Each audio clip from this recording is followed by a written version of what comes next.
Estamos felices de tenerlos aquí. Vamos a tener una conversación muy útil y muy valiosa sobre la gestión de cartera de clientes con sistemas inteligentes. Estamos felices de tener aquí a Alberto Teskiewicz. Y para contarles un poquito antes de darle paso, Alberto es licenciado en Ciencias de la Computación y se especializa en inteligencia artificial. Desde el año 2000 ha desarrollado sistemas de automatización de decisiones para diversas industrias. Además, es autor del libro Sistemas Expertos y Representación del Conocimiento y ha sido profesor en varias universidades argentinas. Ha dictado cursos, conferencias en eventos académicos y de la industria de software, y actualmente se desempeña como coordinador de investigación y desarrollo en CISA, una empresa argentina de servicios de tecnología para el mercado financiero y buró. Alberto, estamos felices de tenerte acá. Muchas gracias por acompañarnos. Para mí es un placer estar hoy con ustedes. Y bueno, quiero comentarles un poco cómo podemos utilizar inteligencia artificial para la administración de la propia cartera. La primera pregunta que nos hacemos es que la siguiente: las compañías financieras tienen muchos activos, tienen un capital sin el cual no podrían funcionar, tienen una marca, tienen una imagen, tienen recursos humanos, tienen tecnología, tienen muchas veces locales donde atienden a la gente. La pregunta es, ¿cuál es el principal de los activos? ¿Qué piensan ustedes? ¿Cuál es el principal de los activos de la organización?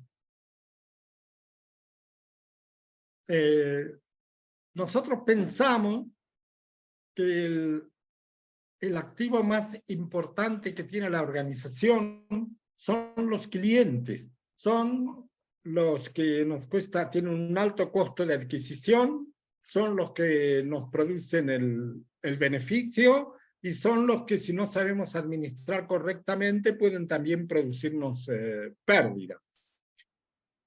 Entonces, es necesario minimizar los riesgos de la cartera, porque de esa manera no corremos el problema de tener pérdidas que no podamos soportar. Pérdida cero no hay, ¿no?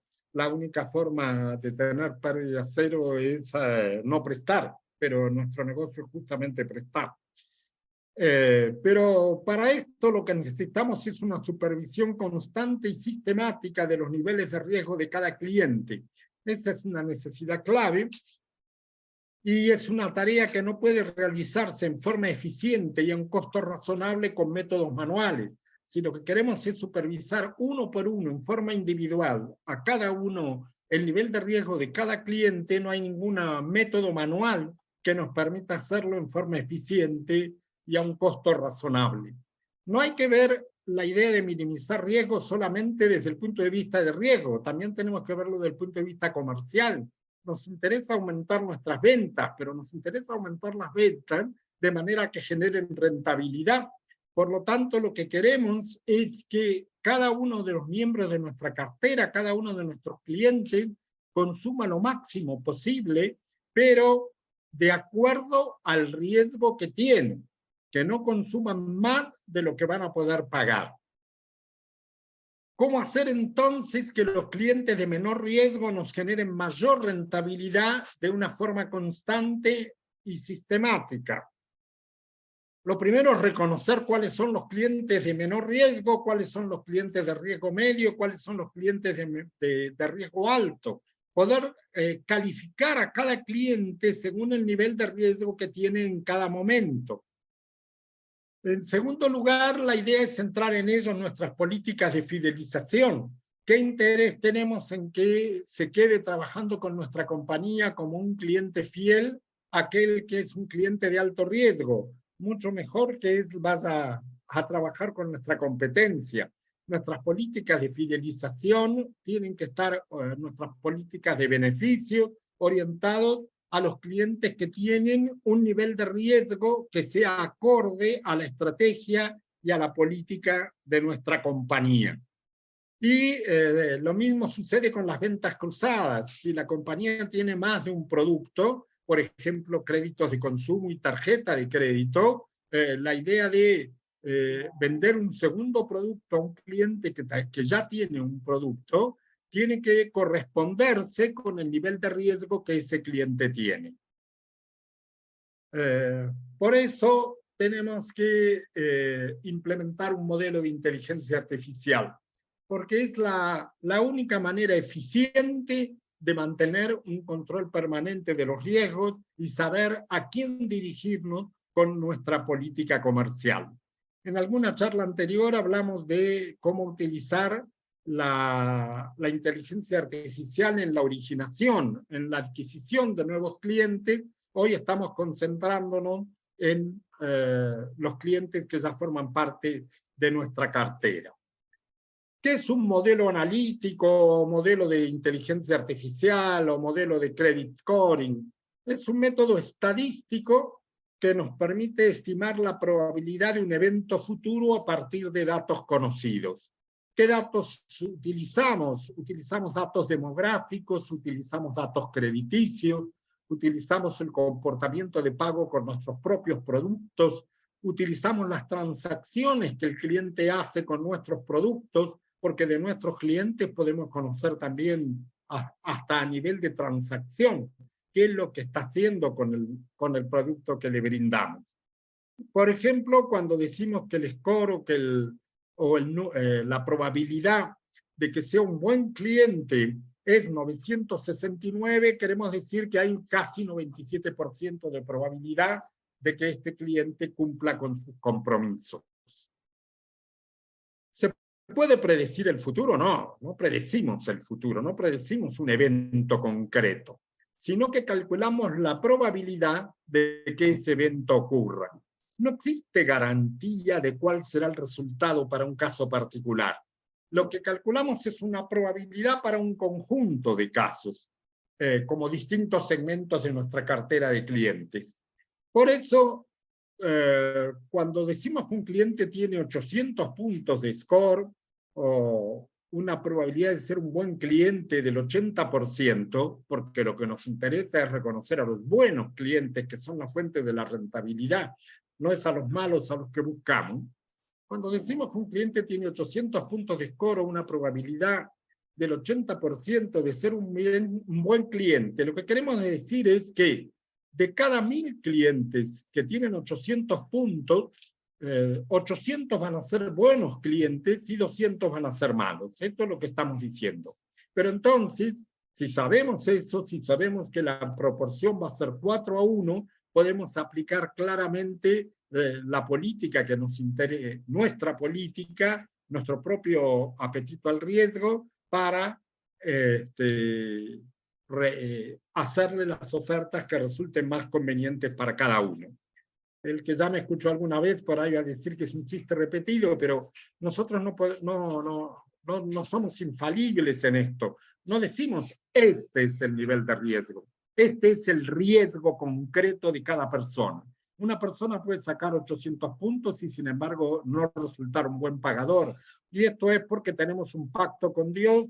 Él no hace modelos de credit scoring, nosotros no hacemos milagros. Pero no, saber que la probabilidad de que sea un buen cliente es 800 puntos, y en otro caso saber que es apenas 20%, eso es una información muy valiosa y en realidad ningún método es infalible, ningún método basado en reglas, basado en experiencia, en lo que fuera, puede ser infalible. Pero sí, aquí tenemos un elemento valiosísimo para determinar cuáles son las políticas a aplicar a cada uno de los clientes.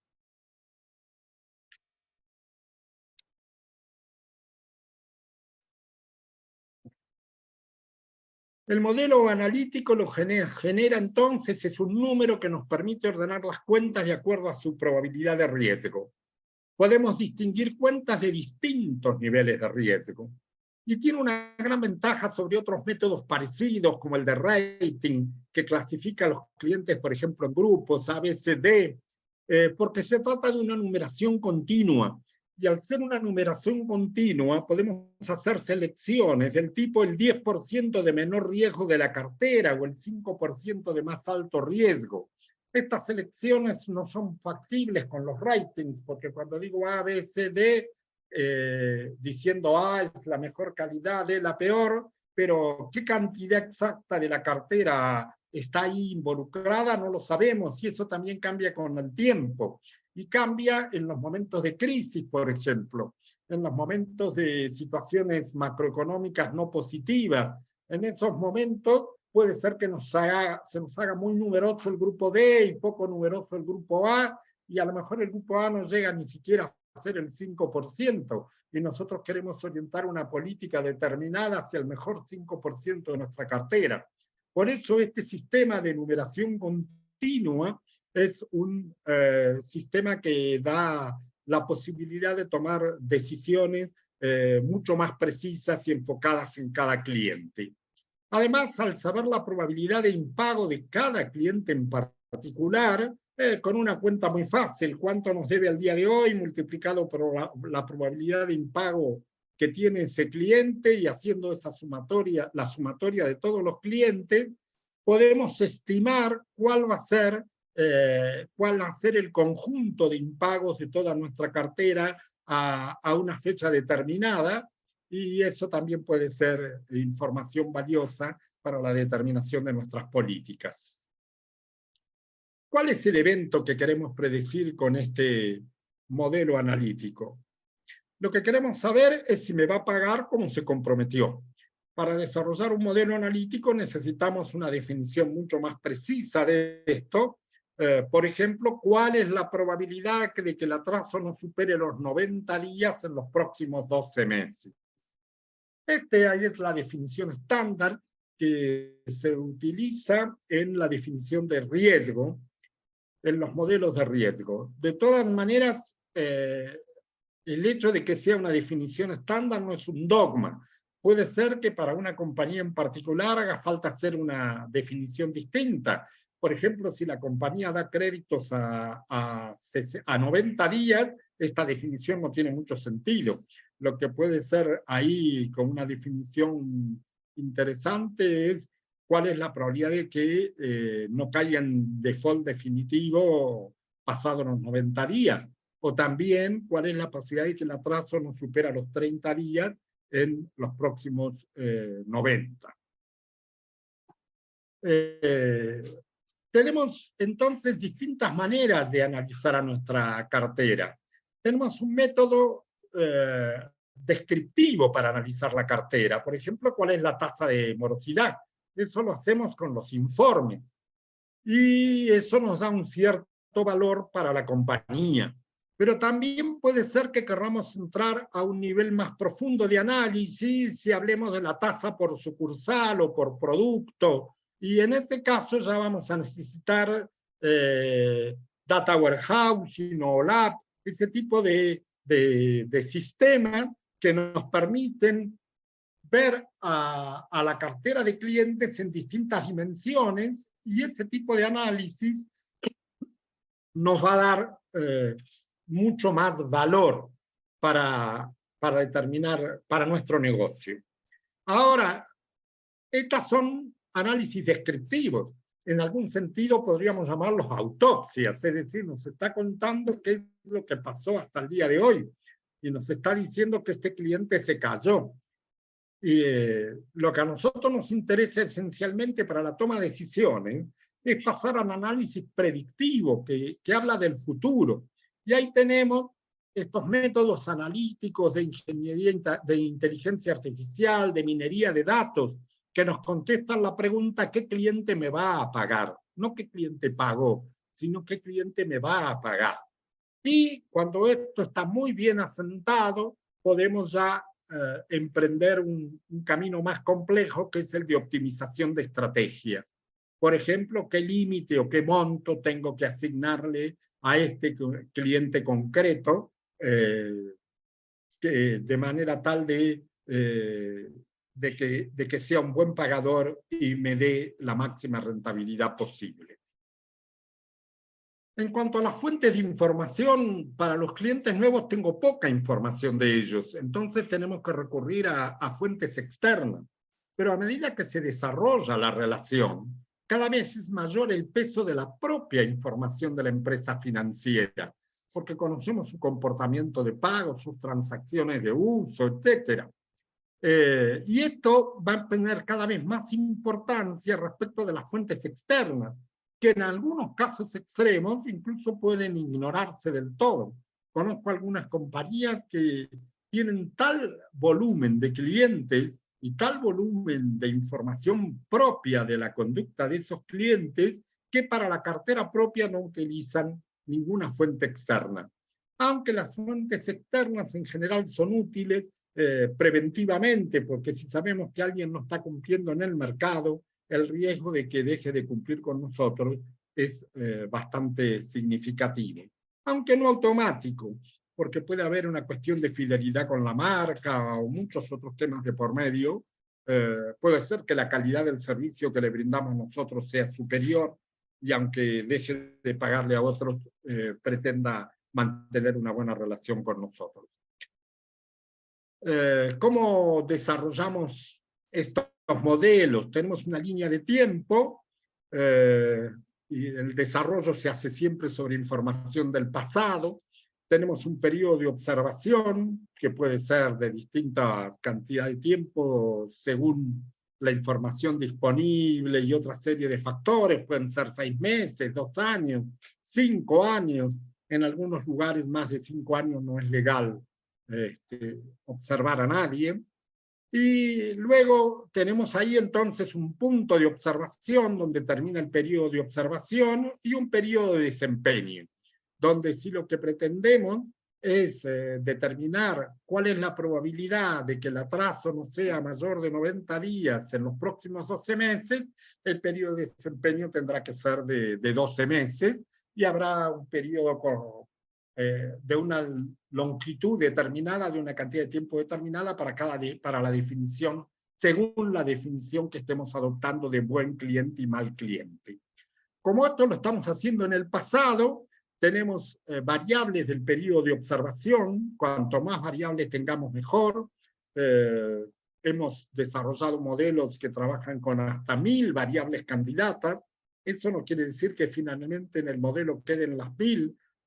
Cuanto más tenemos, mejor podemos buscar las variables más predictivas y luego tenemos que quedarnos aproximadamente con unas 20 variables, porque eso es lo que nos permite tener un modelo estable en el tiempo, es decir, que pronostique el día que desarrollamos, que pronostique hoy y que siga pronosticando dentro de un año, por ejemplo.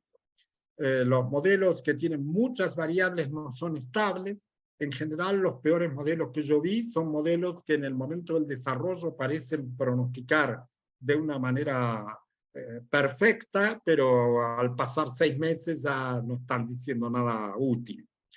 Entonces, en el periodo de observación tenemos las variables y sus valores para cada persona, y en el periodo de desempeño, como está en el pasado, sabemos si ese cliente fue malo o bueno.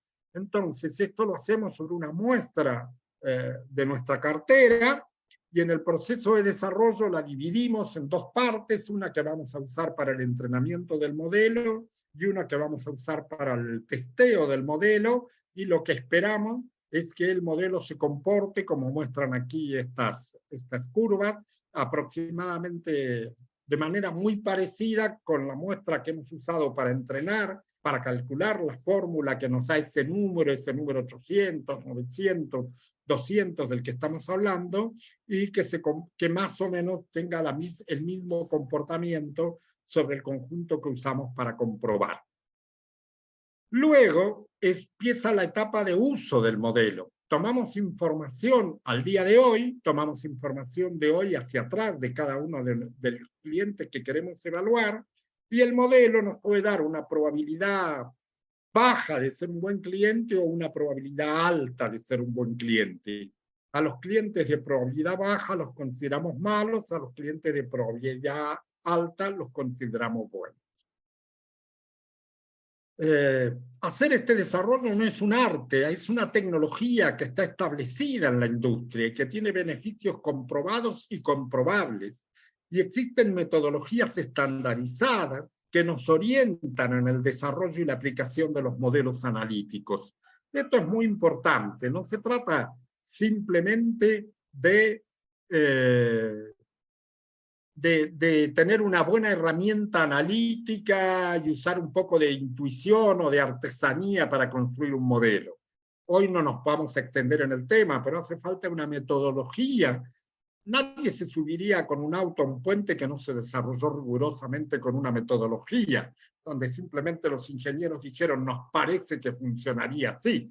Bueno, lo mismo tenemos que hacer con los modelos de inteligencia artificial que aplicamos a nuestra cartera.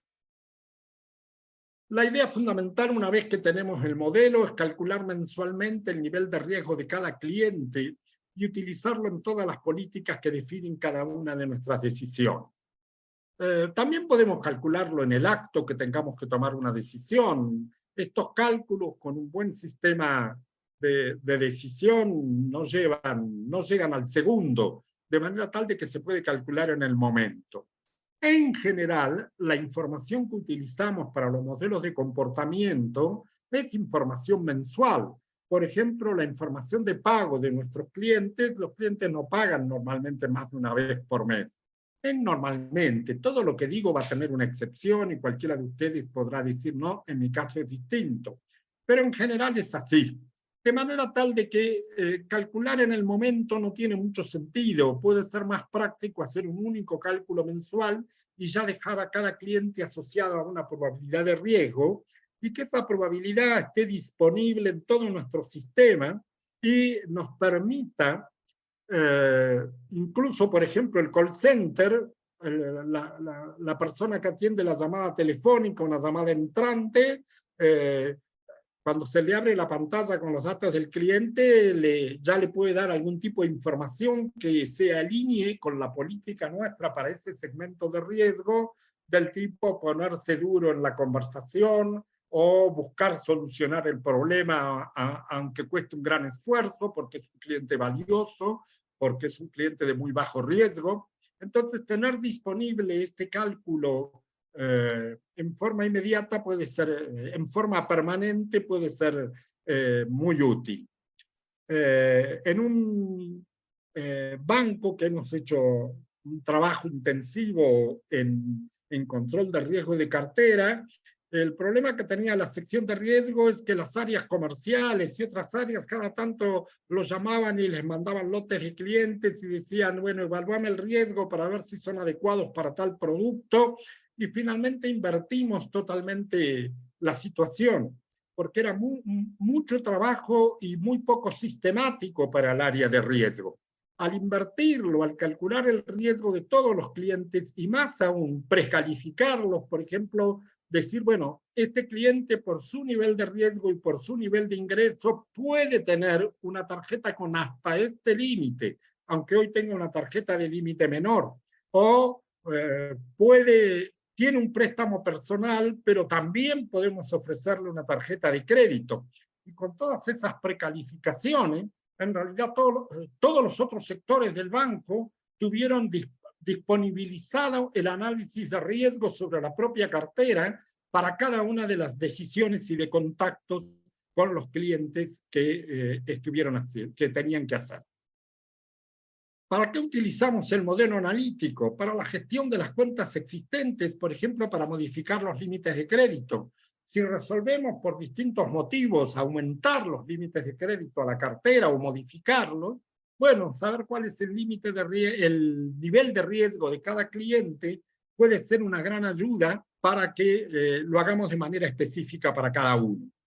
Para precalificar montos de préstamos o límites de tarjeta, en el sentido que les decía recién, ya sabemos cuánto le podemos dar, hoy tiene un crédito de tanto, pero si llama por teléfono y pide una extensión, ya sabemos hasta dónde podemos llegar.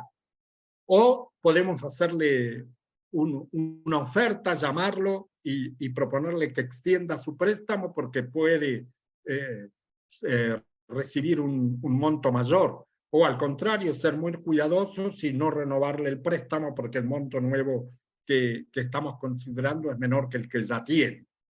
También para autorizar sobre límites, para autorizar por excepción, una persona puede necesitar en algún momento determinado un límite superior al que le hemos otorgado y según el nivel de riesgo que tenga puede ser que se lo autoricemos o no. Para establecer plazos de renovación, con las tarjetas nos conviene extender los plazos de renovación, pero con los clientes de alto riesgo nos conviene que sean reducidos, de manera que saber el nivel de riesgo de la persona puede ser muy útil en este sentido. Para priorizar las actividades de cobranza, para los clientes de más alto riesgo tenemos que darles prioridad en toda nuestra actividad de cobranza. Incluso para definir tasas de interés y comisiones. Clientes de alto riesgo pueden merecer tasas de interés más altas, clientes de bajo riesgo pueden merecer tasas de interés más bajas, para que no nos suceda el fenómeno de selección adversa. Nuestro propio nivel de tasas hace que los mejores clientes se vayan a trabajar con la competencia.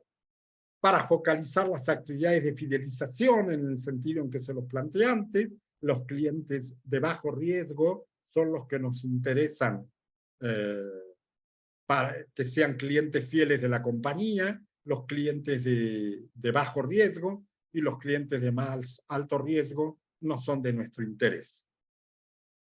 Para realizar ventas cruzadas, si alguna persona tiene un producto y queremos lanzar una campaña sobre otro producto, saber cuál es el nivel de riesgo puede ser una herramienta muy valiosa en ese caso. ¿Qué dicen los expertos sobre esto? Por ejemplo, Gartner plantea que el gerenciamiento del riesgo crediticio no consiste en aplicar políticas de cobranza rigurosas a clientes morosos, sino que se trata acerca de incorporar los principios de la gestión del riesgo crediticio en forma sistemática a través de todo el ciclo de vida del crédito, construyendo una imagen detallada de los clientes, que no solo refleje el comportamiento pasado, sino que también prediga el comportamiento futuro, e implementar estrategias apropiadas en cada etapa del proceso de gerenciamiento del crédito. Es decir, inclusive podemos con este tipo de herramientas hacer campañas de mora preventiva, focalizadas, saber a qué cliente, por el riesgo que tiene, conviene recordarle la próxima cuota y para qué cliente de muy bajo riesgo eso puede resultar una molestia.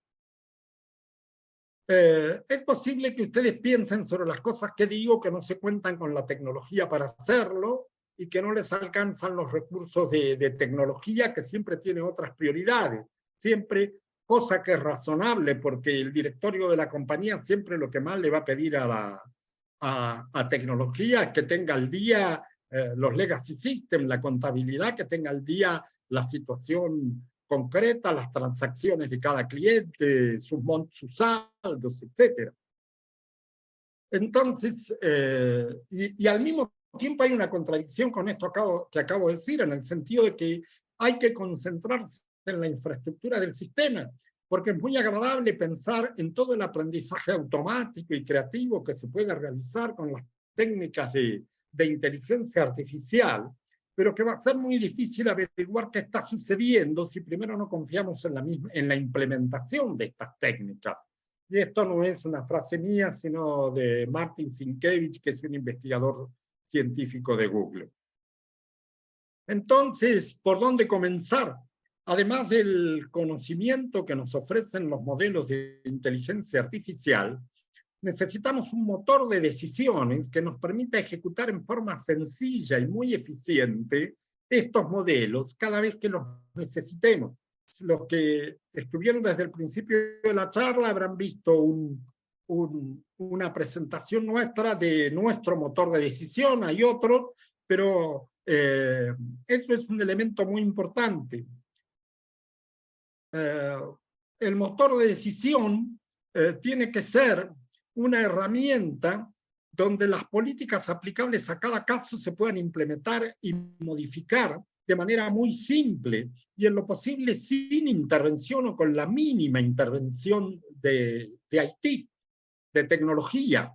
En realidad, los buenos motores de decisión, como el de Uflow, no tienen una complejidad mayor que una planilla compleja de Excel. Cualquier persona de riesgo que sepa manejar una planilla compleja de Excel puede cambiar, implementar sus políticas en el motor hacer que hagan alguna consulta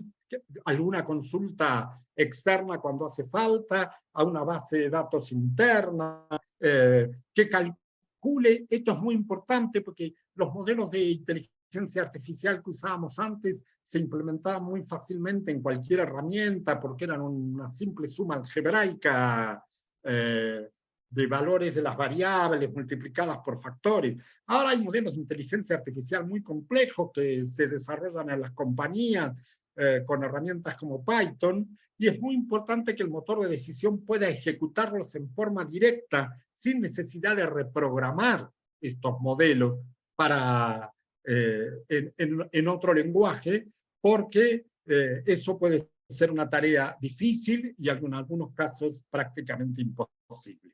Entonces, el hecho de que el motor de decisión pueda pasarle las variables necesarias al modelo y recibir el resultado del modelo, eso es un plus importante que no debería faltar en nuestro motor de decisión. Bueno, estos son en grandes rasgos porque quiero dejar algún tiempo para que podamos contestar preguntas. Lo que les queríamos transmitir, lo que les queremos decir es qué deberían hacer ahora.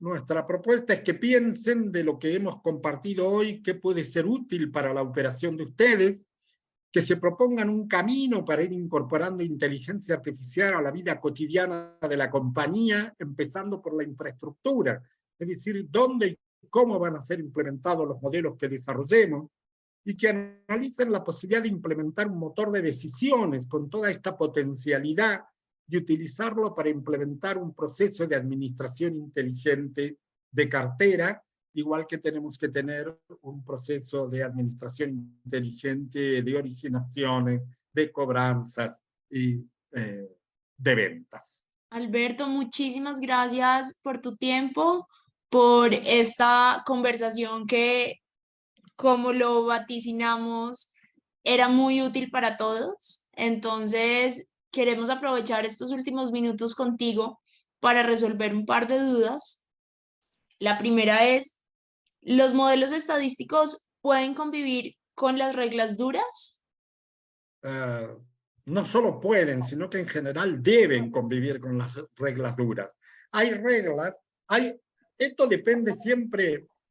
Hay una frase del poeta Goethe que me gusta mucho: gris es la teoría, pero verde siempre el árbol de la vida.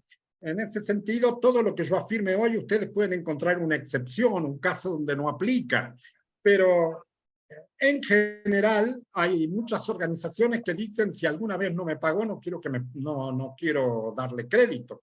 Hay organizaciones que dicen: si está en deuda en este momento con otra entidad financiera, no quiero que sea cliente mío. También existe el otro extremo. He conocido una organización que solo daba crédito a morosos. Toda su estrategia se basaba en una tasa de interés muy alta y en transmitirle el siguiente mensaje: soy tu última tabla de salvación, a mí no me puedes dejar de pagar. Pero bueno, ese tipo de cosas se implementan a través de reglas duras que tienen que ver con la información que tenemos del cliente en forma directa y más allá de lo que nos digan los modelos de inteligencia artificial. Alberto, y nos preguntan, ¿podemos combinar modelos de buró o proveedor de datos con modelos propios? Sí, es muy usual en la industria y hay distintas formas de combinarlas. Por lo que yo les comentaba antes, para la cartera propia, especialmente para la que ya está madura, no para la que está en sus primeros 6 meses de vida, pero para la cartera que tiene un tiempo largo trabajando con nosotros, la información que tenemos nosotros es muy rica respecto de la información de los burós y muchas veces no agrega mucho la información del buró. Pero para las carteras nuevas sí es muy importante. Y además es muy importante en muchos casos porque la información de buró nos puede dar alertas tempranas. Una persona que todavía se está trabajando bien con nosotros, pero que ya está dejando de pagar en el mercado. De manera tal de que sí se pueden combinar y se pueden combinar de distintas maneras. Incluso se puede utilizar la información del buró o también un modelo analítico de buró, un score, dentro de nuestra propia fórmula. A mí me gusta más mantenerlos separados porque tienen distintos momentos de actualización, pero también se puede desarrollar una fórmula que solo utilice esas dos variables, la probabilidad de mora que determina nuestro modelo interno y la probabilidad que determina el buró, o se puede hacer otras cosas como matrices que se transforman finalmente en reglas, etc.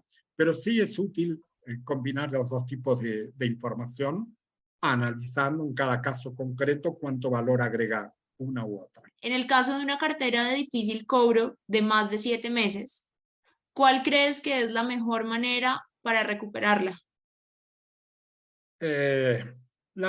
La primera observación es que el mensaje más grande que queremos transmitir es que no hay una cartera. Hay una cantidad de clientes que integran una cartera y que es muy importante enfocarnos en cada uno en particular. En realidad no es en cada uno, son cantidades de clientes que tienen determinados niveles de riesgo. Entonces, es muy importante conocer, entender el riesgo de impago definitivo, aún cuando la cartera sea de difícil cobro, entender cuál es el nivel, el riesgo que cada cliente tiene en particular, porque cada cliente, de nuevo aclaro que no es finalmente en la práctica cada cliente es una forma de hablar, pero lo que queremos decir es cada conjunto de clientes merece una estrategia determinada. Okay. ¿Cuál es esta estrategia? Eso depende de muchas cosas. Por supuesto que la más costosa y la más eficiente dentro de los límites que la legalidad nos permita son las llamadas telefónicas, las cartas de valor jurídico, imperativas, etc. Pero bueno, esto hay que estudiarlo para cada caso en particular. Okay. Y siempre con lo que acabo de decir, no es, aún en una cartera de difícil cobro, hay clientes de más fácil cobro que otros, de manera tal que hay que saber distinguirlos a través del uso de la inteligencia artificial. Perfecto. Nos preguntan también cómo podría usarse el motor de decisiones para hacer campañas de marketing y ofrecer préstamos o productos financieros a clientes. Sí. Espero que tengamos la oportunidad antes de fin de año de volver a hablar con ustedes, ya no de riesgo, sino exactamente de eso, de venta. Los motores de decisión se pueden usar para implementar políticas de venta de muy alta sofisticación y para poder determinar, ya sea para cartera propia en venta cruzada o para la venta en el mercado abierto, estrategias ricas y complejas. Por ejemplo, en un banco hemos trabajado con cartera propia, construyendo modelos de inteligencia artificial que nos permitían calcular cuál era la propensión, la probabilidad de que un cliente aceptara una determinada oferta nuestra. Y eso lo que hacía era bajar los costos de las campañas, porque una vez que sabíamos que un cliente por su nivel de riesgo, a través del motor de decisión, analizamos y hemos visto que pasó la primer barrera, cumple con las condiciones de riesgo. Pasó una segunda barrera, hemos analizado ya en el motor de decisión el monto que se le puede adjudicar. Pero ahora tiene que pasar también una tercera barrera para no generar costos innecesarios. Quedémonos con el 80% de más alta probabilidad, o muchas veces en este tipo de modelos, que espero que podamos hablar de ellos antes de fin de año, clasificamos a todos los clientes en 3 grandes grupos. Los que tienen la probabilidad media de respondernos positivamente, los que tienen el doble de esa probabilidad y los que tienen la mitad. Y entonces no nos dedicamos para nada a los que tienen la mitad. Es un esfuerzo muy costoso. La adquisición de clientes o la venta de nuevos productos es un proceso muy costoso. nos concentramos en los que tienen la probabilidad media o probabilidad más alta que ella. Y ahí incluso hay dos tipos de políticas distintas. Está la política del que tiene mucho apuro por obtener resultados, y entonces pone el mayor esfuerzo en los que tienen la probabilidad más alta de responder positivamente, porque los resultados van a ser más rápidos. Está también el de aquel que dice, yo no quiero resultados inmediatos, a mí me interesa el proceso, a mí me interesa medir en 2 años que apliqué la mejor política, o medir en 1 año, no en forma inmediata. En este caso, a lo mejor tenemos que hacer al revés, darle mayor estímulo al que tiene la probabilidad media, ofrecerle a él las mejores ventajas, los mejores beneficios. ¿Para qué? Para que la probabilidad de respondernos positivamente de esta persona, de este cliente o de este prospecto, se eleve hasta el nivel de los que tienen la probabilidad más alta. ¿Por qué? Porque le estamos dando muy buenos beneficios. Esos son, de nuevo, como les digo, hay que estudiar cada caso concreto. Pero seguro, hemos hecho modelos de inteligencia artificial que iban cada vez siendo, a medida que se van usando, uno va como raspando la olla, el fondo de la olla, y ya no queda qué más sacar con ese modelo. Si el modelo es exitoso, hay un momento que queda poco para sacar, pero entonces hacemos preguntas más complejas. Por ejemplo, al principio nos preguntábamos cuál es el cliente que tiene más probabilidad de aceptar una tarjeta de crédito, y después nos empezamos a preguntar cuál es el que tiene más probabilidad de aceptar un adicional si es que no lo tiene ninguno. Y luego nos preguntamos, si el cliente ya tiene un adicional, ¿cuál es la probabilidad de que acepte otro ante una buena oferta, que acepte incluir un adicional más? O sea que siempre podemos ir estableciéndonos nuevos objetivos de negocio, y siempre la inteligencia artificial va a ser una herramienta poderosa para darnos éxito y rentabilidad. Alberto, una pregunta más, ¿qué variables consideras infaltables en la construcción del modelo? Normalmente hay algunas variables infaltables que tienen que ver con las primeras, las sociodemográficas. Nos interesa conocer, tomar en cuenta la franja etaria, nos interesa el lugar, desde el punto de vista de riesgo estoy hablando, ¿no? Construcción de un modelo de riesgo, la franja etaria, la zona geográfica donde una persona vive. En general, las personas se comportan igual que sus vecinos en términos estadísticos, de la misma manera que nosotros que nos hemos preocupado siempre por los jóvenes, la conducta crediticia del grupo familiar, porque si se comportan igual que sus vecinos, más aún lo hacen igual que las personas con las que toman la cena, ¿verdad? Luego tenemos las variables que tienen que ver con la conducta de esta persona en el mercado. Si esa persona ha tenido compromisos crediticios antes, si cumplió con ellos o no. También, por supuesto, si se trata de cartera propia, cuál ha sido la conducta que ha tenido en periodos previos con nosotros. Si ha tenido atrasos, cuánto ha tardado en recuperarlos y en pagarlos, porque un cliente puede tener atrasos por muchos motivos, y si hacemos crédito de consumo o nos dirigimos a bajas rentas, en ambos casos, a veces pagar el crédito es una inmoralidad contra lo que puede pasar con un cliente de altas rentas. Si esta persona tiene que tomar una decisión entre pagar la cuota del crédito o comprar una medicación para su niño, y privilegia la cuota del crédito, es un inmoral. Es decir, que hay ciertos sectores de nuestra cartera que puede ser que ya sepamos que alguna vez un atraso va a tener. Lo importante es saber si luego, cuando pudo superar el problema en el que estaba, nos pagó o no nos pagó. Esta sería, por dar una enumeración rápida de las cosas que se pueden utilizar, ¿no? Y última pregunta, pero es que queremos aprovechar este tiempo contigo al máximo.